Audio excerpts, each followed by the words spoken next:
These were the final, distressing words uttered by journalist Jamal Khashoggi before he was brutally murdered in the Saudi consulate in Istanbul, CNN reports. Quoting a source who said they had read the full translated transcript of an audio recording, CNN said that Khashoggi recognized one of the men, General Mahmoutreb, who told him, "You are coming back." Khashoggi replied, "You can't do that. People are waiting outside." His Turkish fiancée Hatice Cengiz waited for hours outside the consulate on October 2 and, when he did not return, contacted Turkish authorities about his disappearance. There was no further dialogue in the relatively short transcript, prepared by Turkish authorities, CNN source said. As people set upon Khashoggi, he started fighting for air, repeating, "I can't breathe," at least 3 times. The transcript then used unsettling singular words to describe the noises, including scream, gasping, saw, and cutting. Turkish sources told Reuters a bone saw was used to dismember the journalist.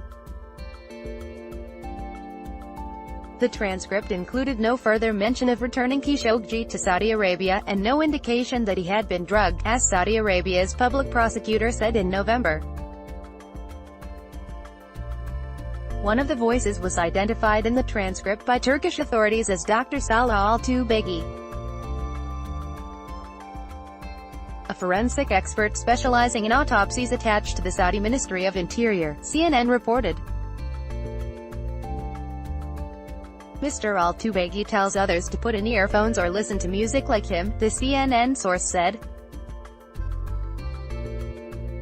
General Mahmoutreb, a senior intelligence officer who is part of the security team of Crown Prince Mohammed bin Salman, called officials and gave step-by-step details of the operation, CNN reported, finally saying, "Tell yours, the thing is done, it's done," Turkish officials said last week that the Istanbul prosecutor's office had concluded there was strong suspicion that Saud al-Qahtani, a top aide to Prince Mohammed, and General Ahmed al-Asira, who served as deputy head of foreign intelligence, were among the planners of Khashoggi's killing.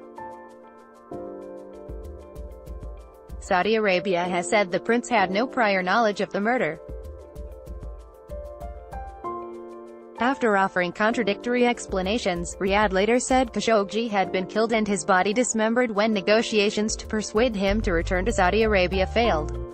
Both U.S. Republicans and Democrats said last week they want to pass legislation to send a message to Saudi Arabia that the U.S. condemns the death of Khashoggi, a Washington Post columnist. Saudi Arabia's Foreign Minister Adel al-Jubeir on Sunday ruled out the extradition of the suspects. "We don't extradite our citizens," he said at a Gulf Arab summit in Riyadh.